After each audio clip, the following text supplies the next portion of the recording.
Nako po. Oh. Kinumpronta na ako nitong si Atty. Ferdy. Name, rank, and serial number, sir. Sir, hindi ko ako yung... Ay, hindi ba kayo pulis? Lawyer! Ayan! Lawyer! Nako, breaking news ho ito mga kababayan. Pag-aresto kay retired Marine General Romeo Paquis sa NAIA Terminal 3 kaugnay sa kasong rebellion at sedition. Nako, talagang pinapatahimik ko ng administrasyon nitong si Bangag yung mga kababayan nating nagsasalita sa social media at nagpapaliwanag kung anong klaseng kapalpakan ang ginagawa ng kanyang administrasyon. Panoorin ho natin itong live ng Sunshine Broadcast kaugnay dito sa pag-aresto na to kay retired Marine General Romeo Paquis. Suhan nila ng inciting to sedition, inciting to rebellion. Kailangan ba namin guluhin ang taong bayan para gawin namin yung kinatatakutan nilang maaaring mangyari? Nako po. Hindi namin kailangan i-incite yung mga tao para magrebelde, para lumaban sa pamahalaan. Ang inilalaban namin, pananagutan ng mga nagkasala. Maliwanag naman na may kasalanan eh. Bakit hindi yun ang panagutin nila? Bakit yung mga lumalaban para sa katotohanan ang gusto nilang arestuhin? Inciting to sedition, inciting to rebellion, kailangan ba namin yun? Kung gusto namin manggulo, kung yun ang gusto namin mangyari, isang batalyon lang. Hindi namin kailangan ng buong armed forces. And when we've done it, tignan natin kung saan papanig yung marami. Ganun lang yun eh, pero inciting to sedition, imposible yan. Officer ng Armed Forces of the Philippines, buong buhay niya, binigay niya para sa atin. Tapos ngayon, guguluhin niya yung pamahalaan. Ang gusto lang namin mangyari, we still respect, we still obey, we still want to protect the Constitution. Yun pa rin ang pananindigan namin. Active or retired, magkakasama yan pare-pareho. Pero sana, Mr. President, yung malaking isda, yun ang gusto naming makita. Yung talagang pasimuno ng malaking nakawan. There is no... Nauna po ho atang makukulong itong si Romeo Paquis sa mga magnanakaw ng kaban ng sambayanan, di ba? Yung mga nagnakaw dyan sa mga maanomalyang flood control project, pambihira. Ang labo ho nun mga kababayan. Mauuna pong makukulong itong isang mandirigma na inalay niya ang buhay niya para protektahan ang sambayan ng Pilipino. At ngayon ay nagsasalita lamang dahil nga napakaraming kapalpakan na ginagawa nitong administrasyon na to. There is no denying it, merong nagnakaw. Anong problema nyo? Bakit kayo, yung mga iba dyan nagbubulag-bulagan, yung mga kasamahan nyo sa Senado, sa Kongreso, bakit pinagtatakpan nyo? Asan ang demokrasya? Ano, ganito na ba tayo? May nagnakaw eh.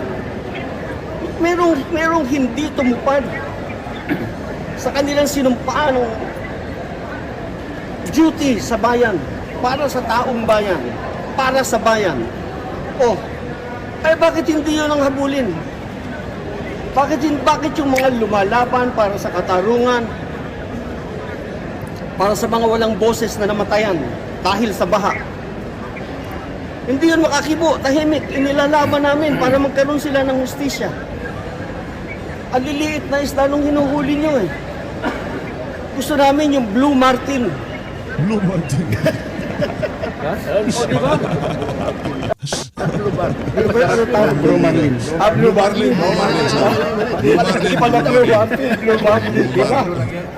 Joke lang po, joke lang. No, but seriously, General Paquis is a benevolent officer of the Armed Forces of the Philippines.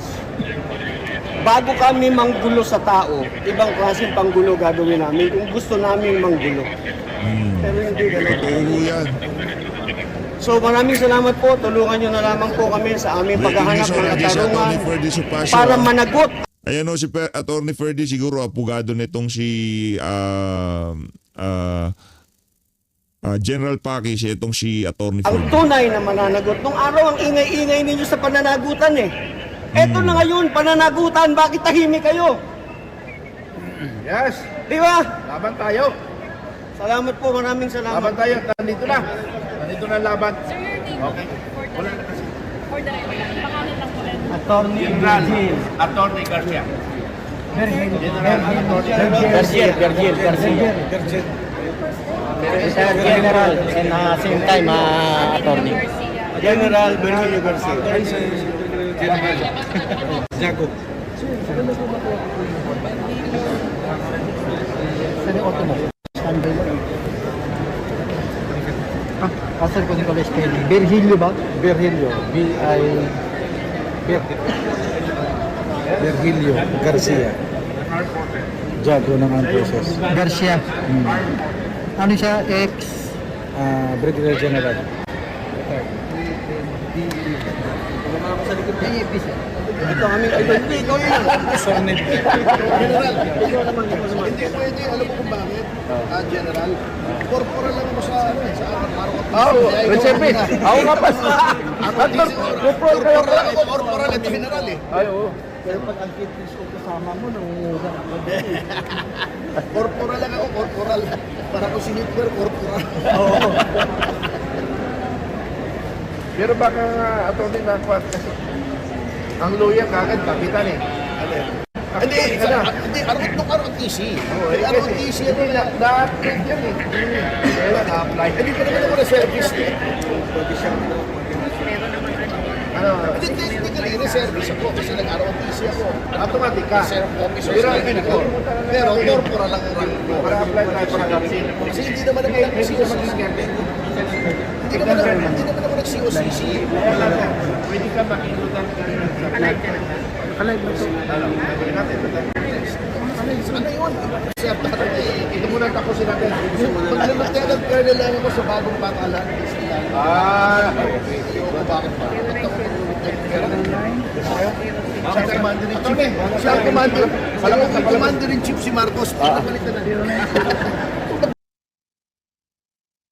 Lieutenant colonel lang commander-in-chief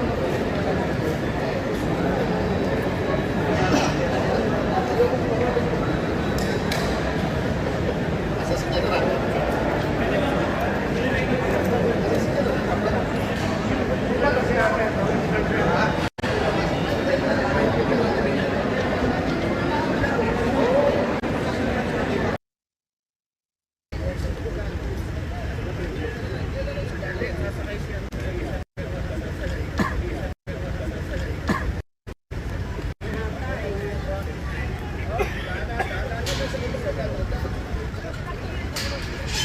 Yun na, palabas na. Hindi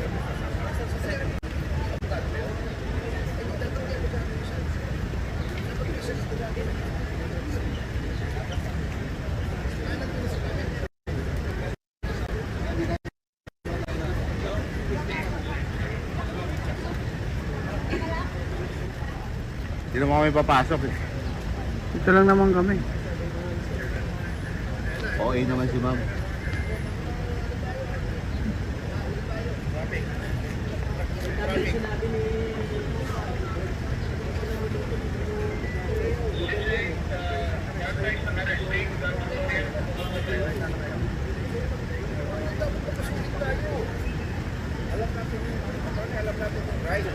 Pero hindi naman nila alam. Oo, dapat kasabay na isa. Ito niya alam na yun. Ano? Alam natin karapatan. Galing na. Alam natin, pero sila hindi niya alam. Sila ang batas.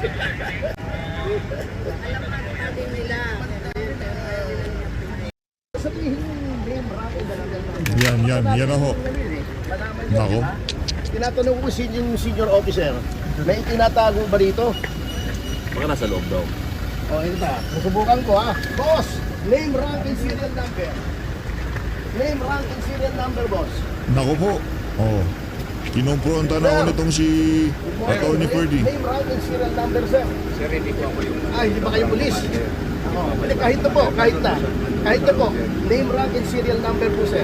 Sir, nandun po sa loob siya ng ground commander, sir. Kahit na po, citizen po ako, you are an officer of the law. Tinatanong ko po yung Nako. name, rank, and serial number ninyo. Badge number. Name, rank, and badge number po, sir. Sir, nasa loob po ang ground commander po natin, sir. Bakit Hintayin tayo? po natin, sir. Lalabas Anong naman po. kinakatakot mo na to? mga pulis po sila. Hindi po namin kayong pinabastusan. Nagawa lang namin ang pagkakas namin. Garcia!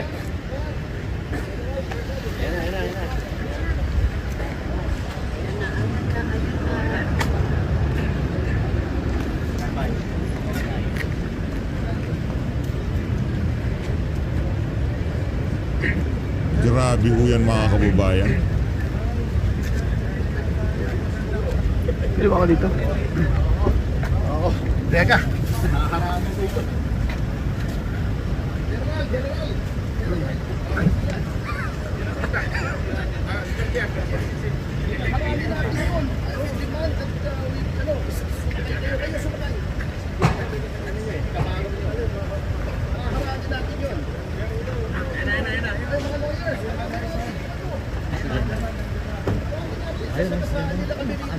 Ayun o, nandun o. Tatabon. Oh, nakaposas eh. Tatabon eh. Lawyer! Tatabon eh. Lawyer niya! Kausapin ka ng lawyer niya! Grabe. Eh, ano na ho talaga to, yung tipong ginawa kay dating Pangulong Rodrigo Duterte, naging hobby na ho nitong mga aso nitong si Marcos Jr. na pagka meron silang aarestuhin sa ano na talaga, sa airport na, ika nga. Lawyer! Lawyer! Lawyer! Ayan! Lawyer! Nakakalungkot. Handcuff. So ayan na, inaresto na siya. Yan ang ano dito, yan ang kalakaran ngayon sa ating bansa. Pagka ikaw ay nagsasalita laban sa administrasyon o pinupuna mo mga kapalpakan ng administrasyon, eh yan nasasapitin mo kung ano-ano iaakusa sa'yo.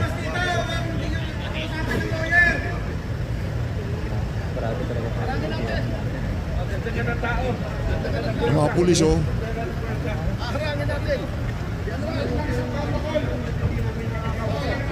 Maliho yan mga kababayan. Taong bayan ng batas natin!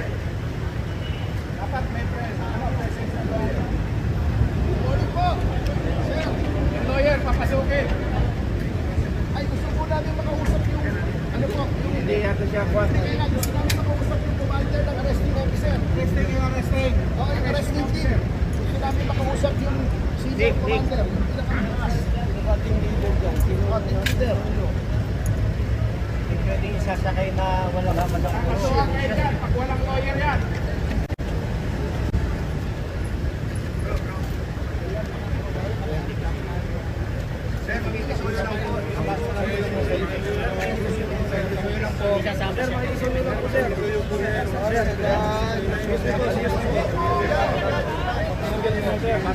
Listing! Ang lawyer nandito! Okay, papasok ang Nobel. That is part of the SCP. Sabi ng nakalay dito!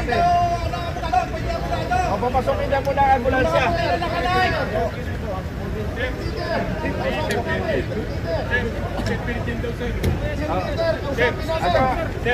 Attorney, nandito yung hepe ng pulis nila. Ito. Lawyer! Papasukin niyo yung lawyer na isa! Susin mo! Susin mo!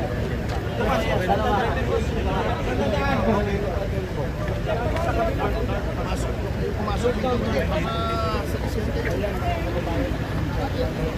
O dito dadaan daw, lawyer!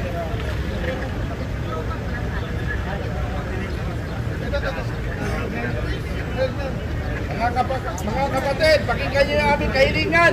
Kami ang batas, ang taong bayan ang batas. Pakinggan niyo ang aming kahilingan. Pero yung mga congressman, anak ng toka, yung mga magnanakaw, yung mga ika nga dumispalko sa pera na sambayan ng Pilipino, wala hong ganyan na wala hong ganyang ganap. Pero sa mga nagsasalita, talagang dapat mas diinan pa ho natin dito sa 2026. Di ba? Ika nga talagang mas palakasin pa ho natin ang ating boses. Ilabas sa sambayan ng Pilipino kung gaano kakurakot ang administrasyon itong si Marcos Jr. at kung gaano kawalang kwenta. Kayo ay ang aming pinapasweldo ang laban.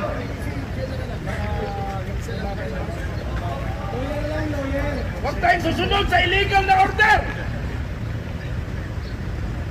Pakiusap lang namin. Umulog kayo sa batas! Huwag tayong susunod sa illegal. Sundin natin ang proseso. Kayo mismo ang lumalaban sa batas! Kayo ang tagapagpatupad ng tama, hindi mali. Dapat marinig nyo, maintindihan nyo ang sinasabi namin. Simple lang naman, lawyer. Pakipag-usap ang lawyer, tuluyan!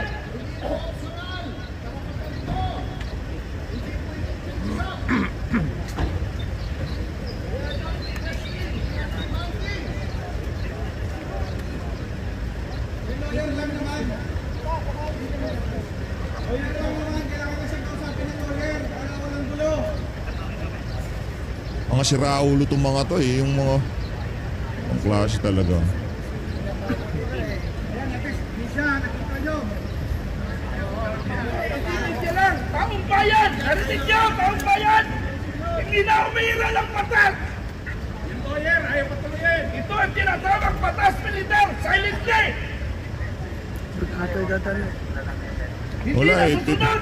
Ang Pick tama upin ka na lang nila pagka gusto ka nilang pick upin. Yung kagaya ginawa kay Tatay Digong sa sa airport. siso sa batas! Violation po yan ng constitutional right. Ang ina-arresto ninyo. Hindi ba mga ordinary Pilipino, pumapayag kayo na? Oh, ano na sa kabila? Wala tayong nagagawa! Ayan, mga kababayan. Yan, nakasalaga sa yan! Hindi matupad sa batas! Ang kinakas na kinitap! Putang ina nyo kasi! Kinitap! Ayan, kinitap! Kinitap nila! Silvia na. Yun na nga ho, mga kababayan, ang actual footage ng pagkidnap dito kay retired General Romeo Paquis. Lipat ho tayo dito kay Manong Ted Pailon. Interview ho niya diyan sa pinaka-latest na nagpalabas ng survey. Pulse Asia ho ata to kung di ho tayo nagkakamali. Ito mga kababayan, panuurin natin.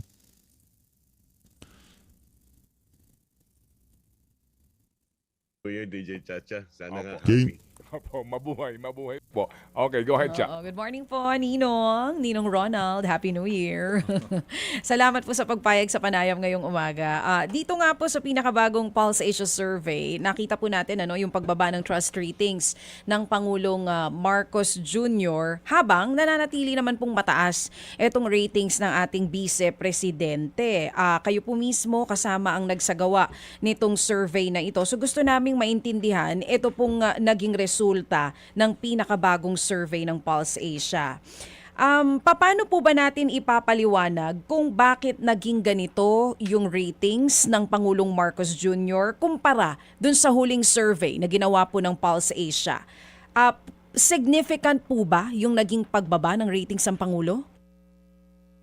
DJ Chacha, actually walang gaanong significant na pagbabago doon sa approval at trust rating ng Pangulo at ng Vice Presidente.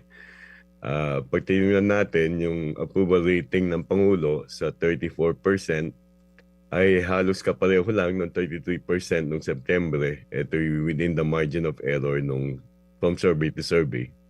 Ganun rin yung Vice Presidente, yung 55 niya noong September ay naging 56. Meron lang ho tayong punto dito na gustong nga talagang ipakita sa ating mga kababayan na kung saan ang administrasyon itong si Marcos Jr. ay talagang palubog na ho. Wala na hong makakapagsalba sa kumunoy na kinapalulooban nila ngayong mga panahon na to. So isang puntos na itanaas at again, ito hindi statistically significant. So masasabi natin halos nanatili lang yung level ng approval at ng pagtitiwala ng publiko sa Vice Presidente at sa Presidente kung ikukumpara doon sa uli naming survey noong September. So, ibig sabihin, halos pareho lang po ito. Pero yung naging factors kung bakit ganito yung naging ratings ng Pangulo at ng Vice President po natin, same pa rin po ba yung rason na ibinibigay nitong ating mga respondents? Well, basically, yung pagtingnan natin yung context, ang isang pinakamalaking usapin, gaya na nga nabanggit kanina, ay yung corruption, yung flood control scandal. Pag sinuri natin mabuti yung approval at trust rating ni Presidente Marcos, ang pinakamalaking pagbabago sa kanya ay yung pagtaas ng disapproval at distrust sa NCR.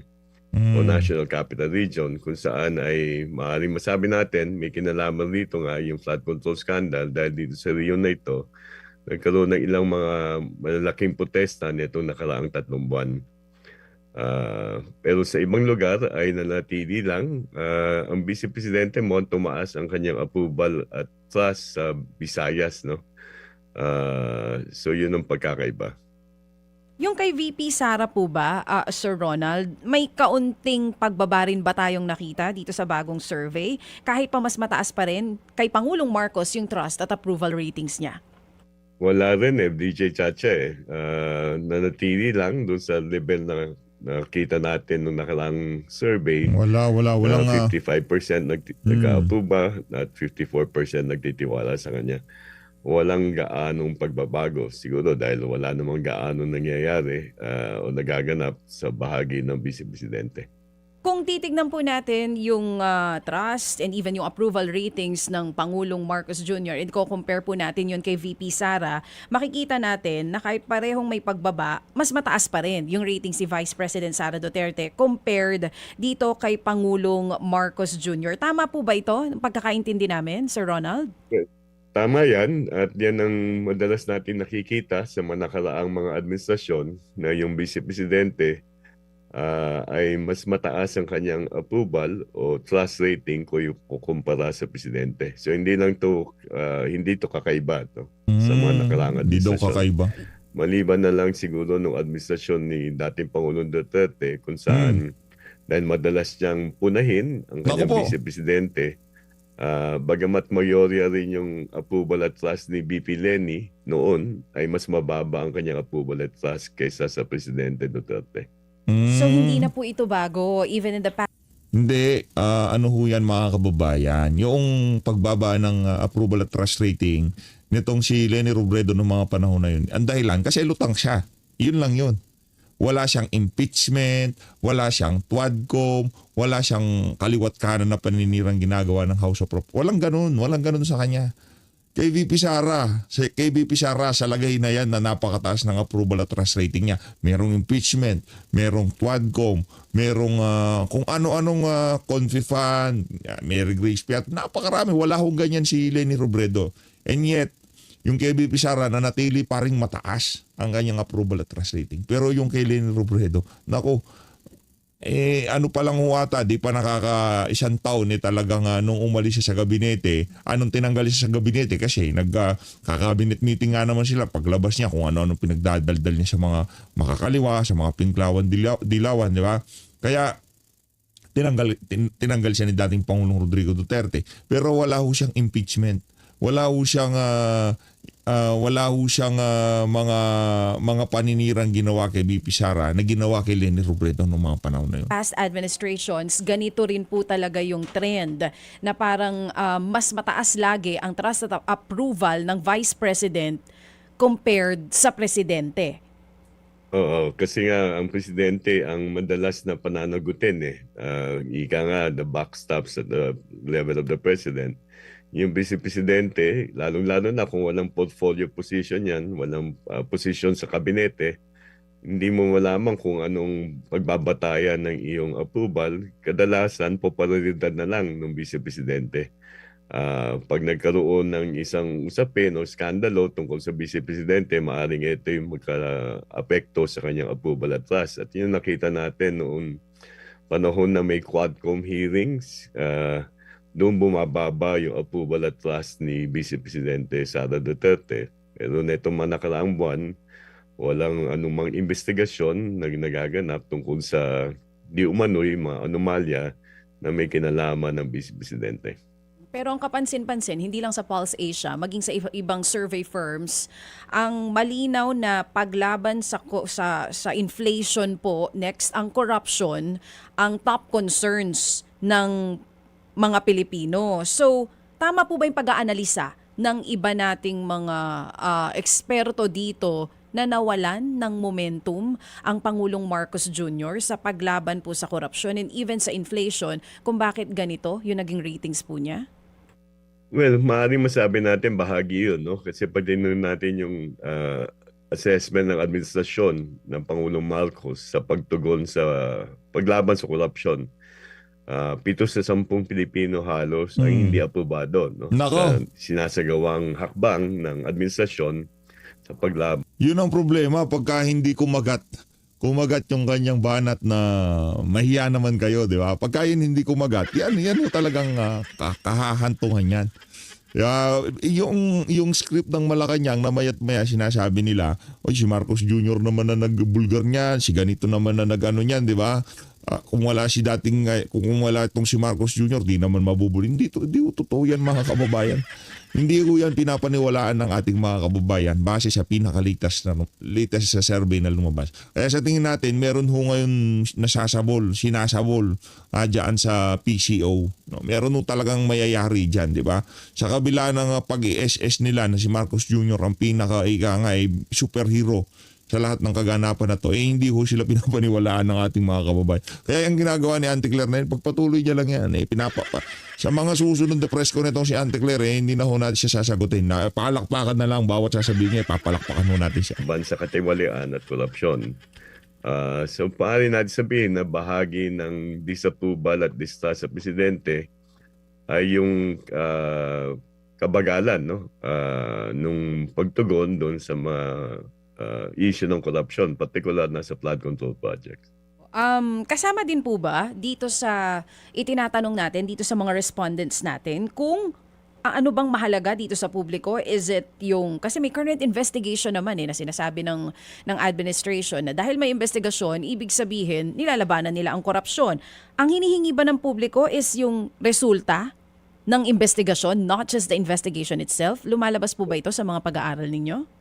Well, nung September at sinusuri pa namin itong ilang katanungan sa December, may patungkol sa corruption. Nung September, nakikita natin na hinihiling ng maraming mamamayan ang pananagot sa ilang mga individual na kasangkot sa flood control projects.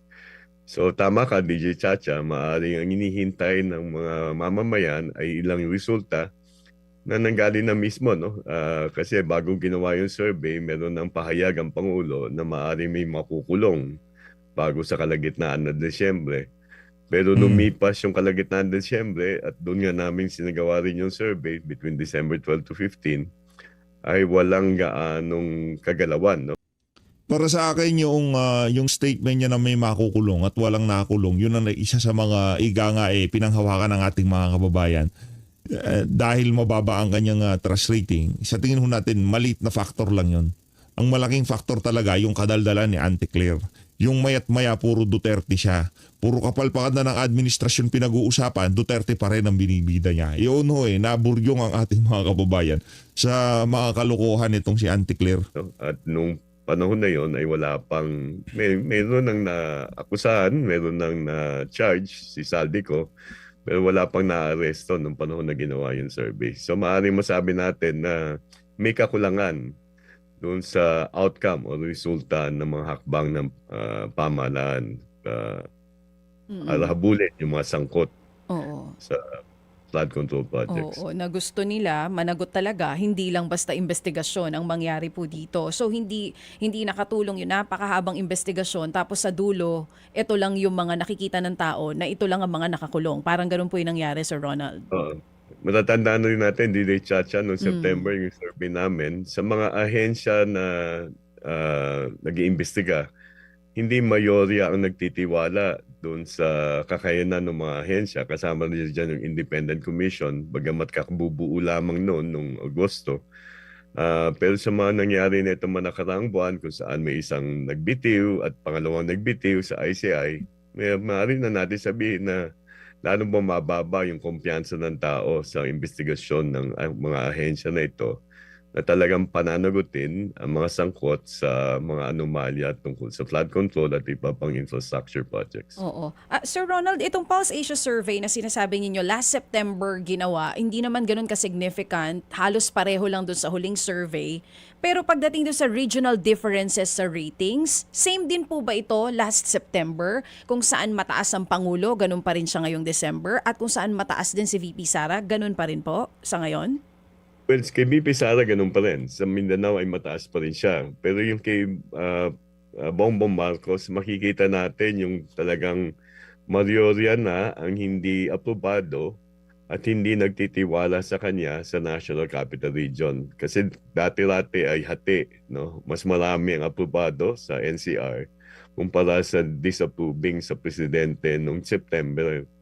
Yung December ay mayorya na 53% ang disapproving sa Pangulo at halos mayorya, kalahati, 50% ang distrusting sa Pangulo sa NCR. So medyo masamang pangitain to, no, para sa presidente kasi ang National Capital Region ay meron kang Masamang mas malawak pangitay. na access sa information. Bagamat maliit na bahagi lang to ng populasyon, sabihin na natin na 12% ng voting population, meron din tong malaki ang nagiging papel nito, no, sa pag-shape ng o pagsisignal sa iba't ibang lugar, lalo na sa Balance of Luzon, na mas malawak ang sakop at mas malaki ang populasyon. So dun natin to kailangang mas tignan, hindi mismo yung numbers na yung regional differences nila kay Sara Duterte, it's still the same, malakas pa rin po siya pagdating sa Visayas at Mindanao, whereas sa Pangulong Marcos Jr., yung dating nagtitiwala sa kanya dito sa NCR at sa iba pang mga lugar, nabawasan po lalo. Yes, tama ka dyan, DJ Chacha, no? Lalo na sa NCR. Yung Balance of Luzon may kagalawan, bagamat within the margin of error, 8 puntos ang binaba ng kanyang pagtitiwala sa Balance of Luzon. Pero dahil malawak yan, Pero malaki ho yan, ha? 8 puntos, malaki ho yung ano na yun, yung ibinaba na yun na sa rating nitong si ang Bangag. populasyon dyan, pag yan ay bumitiw, no, sa pag-aproba sa Pangulo o nag-iba na ang kanilang level ng pagtitiwala sa Pangulo, malaking magiging senyalis nito para sa pamahalaan. Kaya siguro dapat ang gagawin ng pamahalaan nitong susunod na quarter, nitong first quarter, ay talagang tugisin na yung mga sangkot sa corruption at resolbahin yung mga problema, no, na sinasabi ng mga mamamayan na malagang tugunan kaagad ang kanilang administrasyon. Oo, so ibig sabihin in the first quarter, especially this January, hanggat walang nakikita na mga malalaking pangalan sa kulungan, sa susunod na survey, most likely, either ganito yung ratings or mababawasan pa yung mga nagtitiwala sa Pangulo. Mas mababawasan pa. Kasama ng corruption, tama, Oo. kung wala mapapanagot, kasama niyan, kung hindi matutugunan yung mga problema tungkol sa kanilang kita o sahod, kanilang trabaho, at yung mataas na presyo ng mga bilihin. Pag pinagsama-sama mo yun at ang pagtataya ng mamamayan ay hindi natutugunan ng mga usapin na ito, ay maapektuhan talaga yung performance at trust rating ng Pangulo. Sir Ronald, pwede niyo po bang i-explain sa amin kung bakit ganito po yung tugon ng respondents natin with VP Sara Duterte kahit pa nagkaroon po siya ng issue with confidential funds? Yung stable pa rin yung base ni VP Sara in Visayas and Mindanao. What's the explanation po dito? Well, yung Mindanao, basically, that's a bailiwick, no? So, yung Visayas, medyo nagsishift yan, eh. Sabi ko nga, DJ Sara DJ Chacha. DJ Sara, sorry. Sino si DJ Sara? Oo. Pwede naman. Okay. Sige po, DJ opo, Chacha. oo. Nung nagkakaroon ng investigasyon sa House, nung Good Governance Committee, at kahit nung Quadcom, makikita natin nung inihingang pagpapaliwanag si Presidente Sara Duterte noon tungkol sa paggamit niya ng confidential funds, bumaba ang kanyang approval at trust rating nung panahon na yon. Na nung balik lang sa mayorya yung kanyang approval and trust netong nakaraang Marso. At alam natin ang kadahilanan kung bakit bumalik sa mayorya yun, maaaring dahil sa sympathy vote doon sa pag-aaresto sa kanyang tatay at pagpapadala sa The Hague. Nanatili itong mayorya simula noong Marso kasi unang-una ay napagpaliban na yung mga investigasyon. Kung magsisimula muli yan, maaaring masabi natin na makaka-influensya ito sa pagtitiwala at approval ng Vice Presidente. Kasi parang nabigyan siya ng relief doon sa pagpapaliwanag, doon sa pagpapanagot tungkol sa paggamit niya ng confidential fund. Natabunan kumbaga yung issue itong flood control scandal. Kung bubuhayin muli yun, maaaring masabi natin mayroong magiging influensya ito sa pagtitiwala at approval sa Vice Presidente.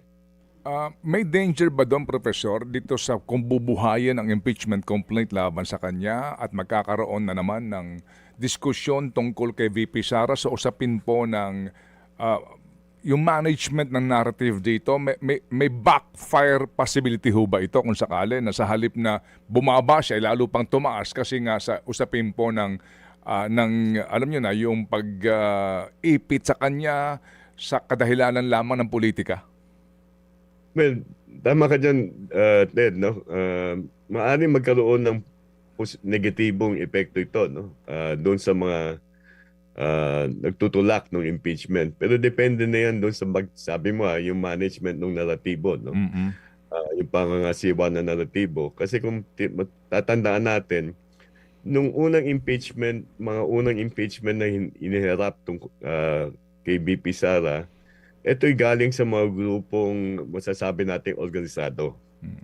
Ang nangyari doon ay yung impeachment, kaya ito'y pinagpaliban ng Supreme Court, ay pinalitan ng isang impeachment case na parang hinubog batay doon sa 3 impeachment case na unang inihain sa Kongreso. Ngayon siguro yung naratibo niyan ay maaaring mas magiging maayos dahil medyo may proseso nang itinakda ang Supreme Court at mukhang kinakailangan sundin to na mga maghahain ng impeachment hanggat hindi binabago ng Supreme Court yung prosesong kanilang tinakda. Okay.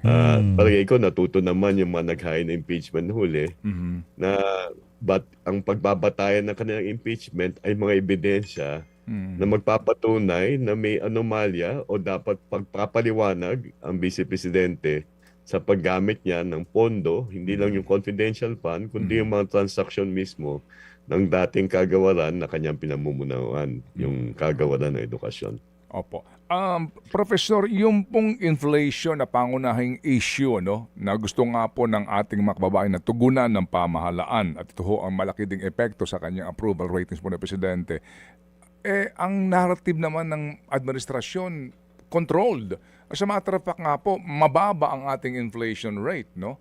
Pero dito po sa survey, bakit yung pa rin po ang kanilang sentimiento? Meron ho bang disconnect? Ano ho ang inyong pag-aaral dito? Sa akin, Ted, kasi ang pagtatranslate namin sa English na itong issue na ito ay controlling inflation. Pero sa wikang Filipino, ang issue na ito ay yung mataas na presyo ng bilihin. Pagkontrola sa mataas na presyo ng mga bilihin.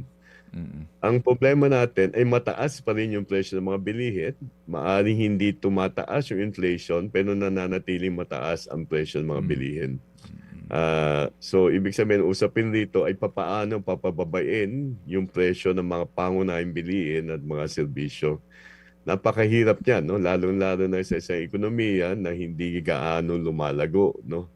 Sabi nga, maaaring hindi makamit ng ating bansa ang GDP growth rate na tinarget. At yung kita ng mga magagawa, hindi naman nagbabago, no? Pagtingnan natin, hindi nga napasa yung bagong minimum wage law. So, yun ang punto de vista ng mamamayan.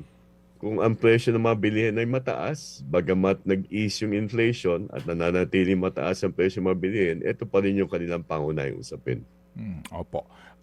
Professor, dito po sa SWS, na trust ratings din na survey nila, ang kanila pong pagkwenta dito, halimbawa po itong kanilang survey po November, ang trust, much trust ay 38.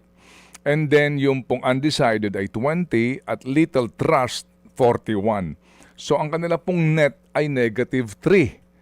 Kung ito ho ba ang formula na pagbabasihan natin, lumalabas ba na sa inyo pong December 12 to 15 na trust and awareness and trust ratings po na ginawa, sa big trust ni Marcos sa pangkalahatan national 32, undecided 21, small or no trust 47, nangangahulugan ba na -15 siya?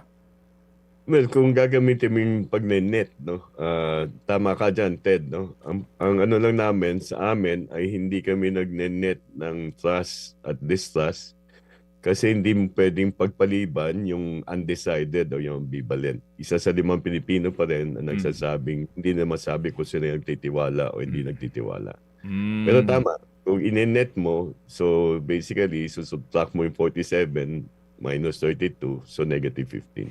Okay, so in the same manner po, kung pagbabasehan natin po yung pong performance ratings, ganun din po, 34 approve, 18 undecided, disapproval, 48 ang laki. So negative 14 ang kanya pong performance ratings. Kung yun po ang sasabihin natin na formula. Kung inenet mo, yes. Opo, kung inenet natin. Habang si BP Sara sa performance plus 32 at sa trust ay plus 30. So, sir, bagamat kaninyo, no, hindi natin dapat ipagsawalang bahala yung undecided. So, ito hong undecided na ito, gaano ka-critical ito para ho sa administrasyon na itong mga taong ito, itong mga Pilipinong ito, eventually magsabi na hindi pinagkakatiwalaan namin, hindi satisfied kami sa performance ng Presidente. Sa usapin po ng governance, Professor. Yeah, yung undecided na yan, basically, yan yung mag-swing kung papaboran nila o hindi papaboran eh. At nakita natin to nung December, Ted eh.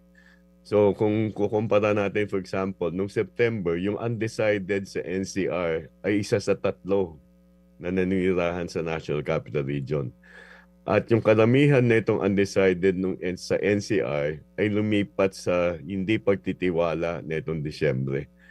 So bakit sila lilipat? Maaring bumalik sila sa pagtitiwala, maaring manatili sila sa hindi pagtitiwala. So indecision basically parang hinihintay nila yung isang pagbabatayan nila para masabi nilang approving or disapproving. Pag lumipat yan sa hindi pagtitiwala, mas mahirap nang ibalik yan, no? Sa posisyon na magtitiwala sila. Ika nga natin, sa atin, mahirap naman sabihin na bigla mong i-withdraw yung trust mo sa isang individual. Merong isang bagay na talagang malubha na magdudulot ng pag-shift mo from indecision to distrust. At mas mahirap na talagang ibalik yung pagtitiwala kung nawala na yung pagtitiwala. Opo. So sir, dito po sa binanggit ninyo, no, na yung NCR kapansin-pansin na tumaas doon yung disapproval, no, tsaka yung pong distrust ng marami po sa ating kababayan sa presidente. Ano ho ang critical dito sa governance po ni Pangulong Marcos, considering na siya ay papasok na sa 2027 at sa 2027 po ay filing na ng Certificate of Candidacy for the 2028 elections? Well, two things dead, no? Meron siya mga pinupush na legislation na alam naman natin yung ilang mga legislation na kanyang tinutulak, katulad ng anti-political dynasty. Yung version na ipinail ng kanyang mga kaalyado, medyo malabo, medyo matamlay. So siguro dapat ang una ay seryosuhin mismo ng kanyang mga kaalyado sa Kongreso yung pagbubuo ng mga batas na talagang maniniguro na ang ating politika ay magiging mas bukas, magiging inklusibo kumpara sa politikang umiiral ngayon. So yung sincerity ng reform agenda sa politika ng Pangulo.